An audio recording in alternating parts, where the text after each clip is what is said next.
शिमला मिरची बघा, खूप मोठ्या प्रमाणामध्ये इथे शिमला मिरची आणलेली आहे। आईला मी बोलले होते की मला ताजी शिमला मिरची जर इथे कोणाची शेतामध्ये भेटत असेल तर मला आणून दे। तर तब्बल माझ्या आईने ही वजनी म्हणाल तर 10 किलो शिमला मिरची इथे आणलेली आहे। शिमला मिरची पण आहे, त्यामध्ये ही पण इथे अशी मिरची आहे ही। तर ही मिरची चवीला खूप छान आहे आणि तिखट अजिबात लागत नाही। ती शिमला मिरची मी इथे दाखवते 2 प्रकारची, आणि ही आपली साधी तिखट मिरची आहे। खूप जास्त तिखट नाही, पण ही मिडियम तिखटवाली मिरची आहे। काळ्या कलरची मिरची खूप जास्त तिखट असते। तरी सर्व मिरची आईने माझ्या मागवलेली आहे आणि ही मी घेऊन जाणार आहे अलिबागला। 10 किलो शिमला मिरची आहे, तर आईने आणून स्वच्छ धुवून आणि हे एका कपड्यावरती इथे सुकत लावलेली आहे। नमस्कार, मी रंजना, होम कुक रंजना चॅनलवरती आपल्या सर्वांचं पुन्हा एकदा मनापासून स्वागत आहे। आजची रेसिपी मी करणार आहे शिमला मिरचीची। तर शिमला मिरची मार्केटमध्ये बऱ्याच प्रमाणामध्ये यायला सुरुवात झालेली आहे, पण ही शिमला मिरची मी माझ्या बाहेरून आणलेली आहे। ताजी शेतामध्ये शिमला मिरचीचे तोडे आता चालू आहेत, तर तिथून मी शिमला मिरची आणलेली आहे। कितीही म्हातारा होऊ दे, बायका किंवा तरुण मुले असू दे, माहेरपणासाठी 4 दिवसासाठी नक्कीच जात असतात आणि तशीच मी सुद्धा गेले होते। तर तिथून मी ही शिमला मिरची आणलेली आहे, ताजी शिमला मिरची आहे। ते बरेचसे प्रकार माझ्या चॅनलवरती मी दिलेले आहे। आज त्यातलाच एक वेगळा थोडासा प्रकार मी इथे दाखवणार आहे। चला तर मग रेसिपीला सुरुवात करूया। इथे शिमला मिरची स्वच्छ पाण्याने धुवून घेतलेली आहे। थोडीशी लाल कलर झालेला आहे, हिचाही वापर आपण करणार आहे। ही मिरची आपल्याला इथे कापून घ्यायची, उभ्या स्लाइस मध्ये आपल्याला मिरची कापायची।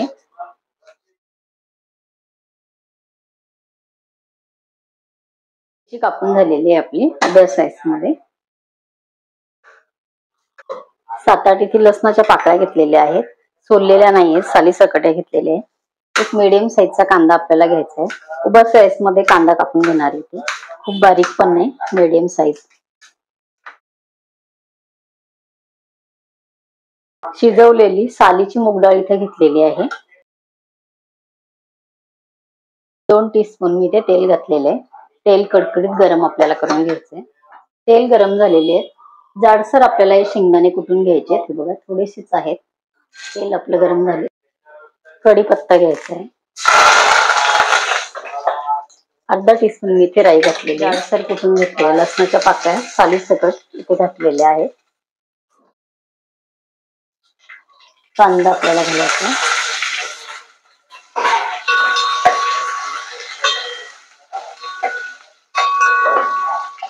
कांद्याला जरा थोडासा कलर येईपर्यंत आपल्याला तेलात व्यवस्थित परतवून घ्यायचं आहे। गॅस मीडियम ठेवायचा आहे इथे खाली। शेंगदाणे आपल्याला बारीक कुटायचे नाहीये, भाजलेले शेंगदाणे आहेत, एकदम जाडसर असे कुटायचे आहेत। कांदा परतून झालेला आहे। अगदी 2 चिमटी इथे हिंग घेतलेले आहे, थोडासाच आहे। अर्धा टीस्पून पेक्षा कमी हळद आहे। शिमला मिरची कापून घेतलेली या कांद्यामध्ये व्यवस्थित आपल्याला परतून घ्यायची आहे।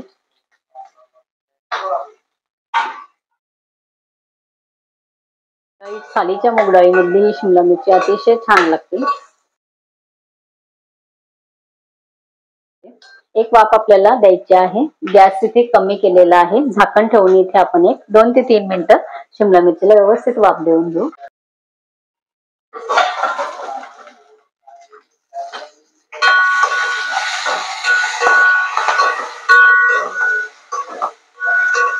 मिरची आपली इथे व्यवस्थित परतून झालेली आहे। राहिलेला जो कांदा असतो तोही या मिरची बरोबर अजून छान परतला जातो। लसूण आणि कांद्याचा फ्लेवर या मिरची मध्ये छान उतरतो। कुटून घेतलेले जाडसर शेंगदाणे ते घालायचे। तिखट तुम्ही आवडीप्रमाणे इथे घालू शकता। अर्धा टीस्पून मी इथे घातलेले तिखट, लाल तिखट हे तिखट मिरची आहे। तिखट आपल्या स्वतःच्या आवडीप्रमाणे इथे घाला।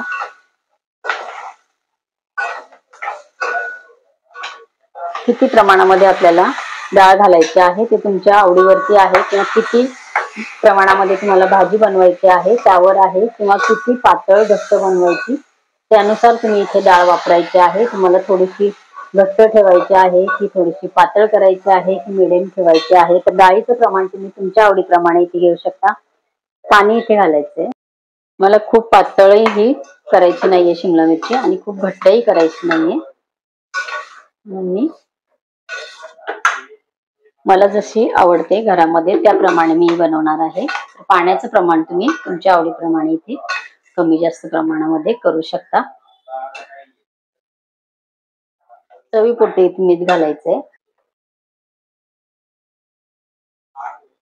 साधी सिंपल झटपट होणारी ही रेसिपी आहे, नक्की करून बघा. शिमला मिरची आपण कांद्यामध्ये परतून घेतलेली आहे, त्यामुळे खूप जास्त आपल्याला शिजवायची नाहीये. एक उकळी आली खडखडून की आपण गॅस बंद करून टाकू. छान फ्लेवर शिमला मिरचीच्या या डाळीमध्ये उतरतो. चवीला एकदम छान लागतो आणि सालीची मूग डाळ आपल्या हेल्थसाठी सगळ्यांसाठी चांगली आहे. ह्या पद्धतीने नक्की करून बघा. खळखळून आपल्याला इथे उकळी घ्यायची आहे. खळखळून आपल्या शिमला मिरचीला उकळी आलेली आहे. एवढीच आपल्याला ही शिजवायची आहे. त्यानंतर ती झाकण ठेवल्यानंतर जेवढं गरम आपली असेल त्यामध्ये छान ती तयार होते. यापेक्षा जास्त आपल्याला शिमला मिरची शिजवायची नाहीये. हिची चव खूप छान लागते. या पद्धतीने शिमला मिरची नक्की करून बघा. शिमला मिरची आपली तयार झालेली आहे. या पद्धतीने शिमला मिरची नक्की करून बघा. ह्याची टेस्ट खूप छान लागते. या डाळीमध्ये ही मिरची नक्की करून बघा. तुम्हाला सुद्धा या भाजीची टेस्ट आवडेल. माझ्या चॅनलवरती शिमला मिरचीच्या बरेचशा रेसिपीज मी दिलेल्या आहेत. त्यापैकी तुम्हाला एखादी रेसिपी आवडली तर जरूर करून बघा. माझ्या चॅनलवरती व्हेज नॉनव्हेज पदार्थांची प्लेलिस्ट मी दिलेली आहे. त्याची लिंक खाली डिस्क्रिप्शन बॉक्स मध्ये दिलेली आहे, तुम्ही बघू शकता. त्यापैकी तुम्हाला एखादी रेसिपी आवडली तर जरूर करून बघा आणि तुमच्या प्रतिक्रिया कळवायला विसरू नका. आणि तुम्ही मला फेसबुक, इन्स्टावर सुद्धा फॉलो करू शकता. तसेच तुम्ही माझ्या व्हॉट्सअप चॅनलला सुद्धा ऍड होऊ शकता. त्याची सर्वांची लिंक मी खाली डिस्क्रिप्शन बॉक्स मध्ये दिलेली आहे. अशीच एक छानशी रेसिपी घेऊन उद्या परत मी भेटणार आहे. तोपर्यंत बाय बाय.